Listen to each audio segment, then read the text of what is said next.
படையின் வீரன் களத்தில் வெல்லும் துணிச்சல்காரன் காலம் கொடுத்த கடமை வீரன் ஞானம் புகழும் கலைஞர் பேரன்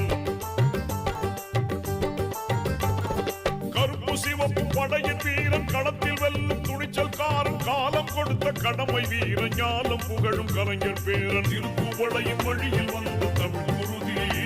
இளம் திராவிடருக்கு தலைமை தாங்கும் உதயநிதி